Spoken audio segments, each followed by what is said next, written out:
on va parler maintenant d'une autre notion du temps. Du temps qui n'a même rien à voir avec le temps visible ni le temps terrestre. On va aller dans Koudoumane. Dans Koudoumane, chapitre 16. Vous voyez, Koudoumane, c'est le vrai Christ. Dans Koudoumane, chapitre 16, à partir du verset 2. Koudoumane, chapitre 16, à partir du verset 2. Voilà, dans Koudoumane 16, 2, on vous apprend que du fait que le monde visible, physique et astral, vous voyez, le monde visible, physique et astral, ainsi que celui du grand ordre des choses, c'est-à-dire le monde spirituel, ne soit point conçu pour contenir l'afflux de puissance transmis directement par Dieu qui savait dans sa condition d'au-delà de la non-existence. Virgule, je m'arrête à la virgule. Donc, dans Koudoumane chapitre 16, au verset 2, on vous donne la révélation que le vrai Christ, quand il vient dans le visible, parce que dans les Bibles classiques, ils ont essayé de prendre cela, ils ont chamboulé cela, ils ont mélangé, ils ont manifesté ce qu'on appelle le christocentrisme. Dans Philippiens 2, 59, il est dit, ayant vous les sentiments qui étaient en Dieu, lequel existe en forme de Dieu, n'a point regardé comme une poire arrachée d'être égal à Dieu, s'est dépouillé lui-même en prenant une forme de serviteur, en devenant semblable aux hommes, ayant paru comme les simples hommes. Mais ça, ce sont des barlivianes. Mais on vous apprend ici que du fait que le monde visible, physique et astral, ainsi que celui du grand ordre des choses, ne soit point conçu pour contenir. Donc, ça veut dire que quand Dieu qui s'abat se manifeste hors de la non-existence, donc hors du temps, hors de toute notion, hors de tout ce que vous ne pouvez imaginer ou concevoir, puisque même dans les Bibles classiques, on vous dit dans Jean chapitre 1, verset 1 à 3, au commencement était la parole était avec Dieu, la parole était Dieu, elle était au commencement avec Dieu, toutes choses ont été faites par elle, et rien de ce qui n'a été fait sans elle. Mais sauf que la non-existence n'a pas été faite par le Père. Ça veut dire que non, ça c'est notre domaine où je ne veux pas pénétrer là aujourd'hui. Parce que c'est une autre hautement très solide. Mais on va néanmoins s'arrêter sur le temps. Donc, quand Dieu qui s'appelle le vrai Christ vient dans la réalité, c'est-à-dire il doit venir dans la réalité. En venant dans la réalité, parce qu'avant de venir, de se manifester dans la réalité, il est dans ce qu'on appelle la non-réalité. Donc, la non-existence. Et même hors de la non-existence. Donc, il doit intégrer l'existence. Ça veut dire que avant d'intégrer l'existence, il est déjà. Mais il va intégrer l'existence. Certains vont dire, mais avant d'intégrer l'existence, il est. Mais forcément, il est dans une autre forme d'existence. Non. Il est hors de la non-existence. Nous sommes hors de la non-existence. Donc, ça veut dire quoi? Ça veut dire que quand il vient dans l'existence du spirituel, avant l'existence de astral et visible, donc physique, ne soit manifesté, il vient dans l'existence du grand ordre des choses et voici ce qui va se produire. Donc, on vous apprend que la toute puissance que Dieu qui s'abat va manifester. Cette toute puissance ne peut pas, c'est-à-dire aucun monde, aucune réalité ne peut contenir même la petite fraction, la petite particule de sa divine puissance, même hors de sa divine puissance, c'est-à-dire de sa toute puissance. Aucune force, rien ne peut contenir cela. C'est pour cela que quand il vient dans le visible, pour venir dans le visible, pour naître dans Wassé, il doit connaître de profondes mutations, donc des débrouillements de différentes phases, de différents stades. Il en est de même avec le soleil, mais il y a le soleil qui brille en plein midi, que ce soit en fonction des pays, les rayons du soleil. Vous pensez que si la clarté du soleil, ce rayon-là, vient à vous, vous frappe directement pendant que vous voulez peut-être bronzer, sans que ça parcourt des distances. Parce qu'à chaque fois que les rayons du soleil vont parcourir les distances, jusqu'à entrer même dans la couche d'ozone, c'est une sorte de déploiement de l'énergie solaire. Est-ce que vous comprenez? Parce que la distance, à un moment donné, ça va filtrer la puissance des rayons du soleil. C'est pour ça que quand ça vous touche, certes, vous allez sentir, mais ça ne vous brûle pas comme si vous jetez dans du feu. Parce que même la couche d'ozone, la Terre va filtrer cela, sa puissance. Donc, c'est une sorte de déploiement de l'énergie solaire. C'est comme ça que ça se passe. Donc, et cela, vous comprenez que quand Joe Kissabe va se manifester, on vous apprend que dans la condition d'au-delà de la non-existence, explique la nécessité de son déploiement dans la mystérieuse roue du temps non visible, c'est-à-dire éternité. C'est quoi l'éternité? C'est quoi l'éternité? La définition de l'éternité pour certains, c'est durée indéterminée qui est hors du temps.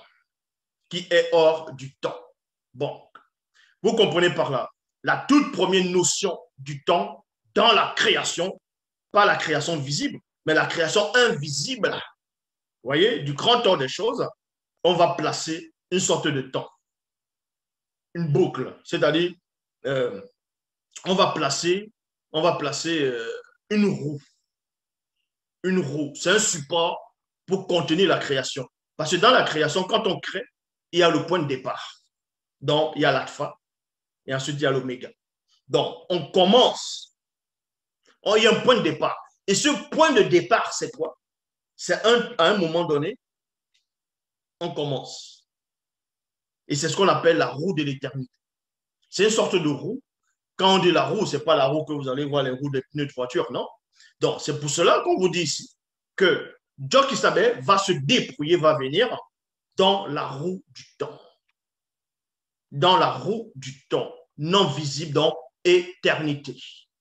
La roue du temps va venir dans l'existence. Parce que pour commencer l'existence, on trace d'abord l'éternité. Maintenant, l'éternité aussi va dépendre, puisque quand l'éternité existe, l'éternité est forcément dans l'existence. Et l'existence aussi existe parce qu'il y a eu un temps. Et le temps existe parce qu'il y a l'existence. Est-ce que vous comprenez? Donc, l'entité de l'existence et l'entité du temps, certains vont dire, mais qui est arrivé en premier? Non, l'entité de l'existence et l'entité de l'éternité, certains diront, mais qui est arrivé en premier? Mais chacun dépend de l'autre. Donc, c'est fait exprès. C'est pour ça qu'on dit c'est un cercle. Et quand vous voyez un cercle, vous ne voyez pas où ça a commencé. C'est pour ça que l'univers, c'est un cercle. La Terre, c'est un cercle. C'est pour ça que l'éternité, même, c'est un cercle.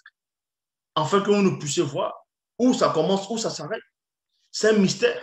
On a voulu que ce soit ainsi. C'est une sorte de ceinture. C'est ça qui est la vérité. Donc, dans Doubicet, chapitre 1, on va aller maintenant dans Doubicet, chapitre 1, verset 713. Il est dit, ceci expliquait la nécessité de son déploiement. Parce que là, on voyait ça dans Koudoumane, chapitre 16, au verset 2. Or, dans Doubicet, chapitre 1, verset 713. Donc, Dibangane et Biedi lui ont montré, ont permis à ce qu'il puisse voir des choses plus en profondeur. Donc, il explique ceci dit, ceci expliquait la nécessité de son déploiement dans la mystérieuse roue du temps non visible, dans éternité. Et là, virgule, je vis l'entité de l'éternité s'approcher de l'aîné des deux pour lui rendre, non, pour lui témoigner sa révérence. Vous voyez? Donc, vous voyez que il y a plusieurs notions du temps qui existent. Maintenant, quand on dit l'éternité, dans l'éternité, il y a ce qu'on va manifester, les dimensions, les raccourcis. Parce qu'il existe plusieurs notions de temps. Pluralité des temps. Donc, il y a le temps, c'est une loi qui te permet d'aller dans le passé. D'aller dans le passé. Une loi qui te permet d'aller dans le futur. Ce sont des temps. En fait, ce sont des lois qui manifestent le temps. C'est la loi qui va régir tout ce qui existe. Ce sont des lois. Et derrière ces lois, on voit des entités qui ont été établies, qu'on a permis qu'elles puissent être là. elles puissent être des lois. C'est pour ça qu'on parle de l'éternité, il y a l'entité de l'éternité. On parle de l'existence, il y a l'entité de l'existence. Dans chaque chose qui existe, il y a une entité derrière. Quand on dit une, ce n'est pas forcément une seule, c'est plusieurs. Mais quand on dit l'entité des eaux, on dit Mamadi Baïbaïti, l'entité des eaux primitives, mais il y a plusieurs entités des eaux. Mais quand on dit l'entité des eaux, c'est parce que c'est elle-là, on va dire, deux fois ce qui est en tête, qu'on va plus nommer. Donc, maintenant, on va aller dans une autre sorte de temps. Parce que l'éternité, c'est quoi? Pour certains, vont dire, bon, l'éternité n'a pas de commencement, l'éternité n'a pas de fin. Ben, bien sûr que l'éternité a été créée. Ah ben oui, l'éternité, c'est un cercle. Et quand tu es au-dessus du cercle, tu vois, l'éternité a été créée. L'éternité a été manifestée. Maintenant, pour manifester l'éternité, il faut manifester l'éternité quelque part, dans l'existence du non visible, c'est-à-dire l'existence du spirituel. Il faut établir. Et quand on dit établir, ça veut dire qu'on va établir sur des bases, sur quelque chose, donc sur un support. Et le support, c'est quoi? Le support, c'est, on va dire, c'est l'existence. Vu qu'on ne peut que donner des lois, c'est-à-dire les lois vont exister parce qu'il y a le monde. Quand on dit tu ne tueras point, mais parce que on dit à qui tu ne tueras point, on va te le dire dans un endroit où il y a des gens qui peuvent mourir que toi tu peux tuer. Et parce que vous êtes dans un support, on vous donne la loi dans un support. Et ce support-là, c'est une sorte d'existence. C'est en cela où je vous dis, l'éternité a été établie. L'existence aussi a été établie.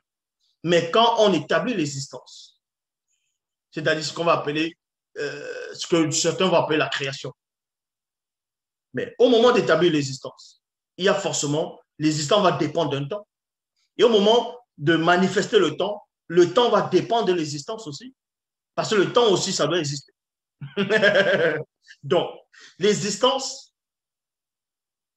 et le temps, donc certains vont dire l'espace, c'est voilà, l'existence et l'éternité, ils sont un.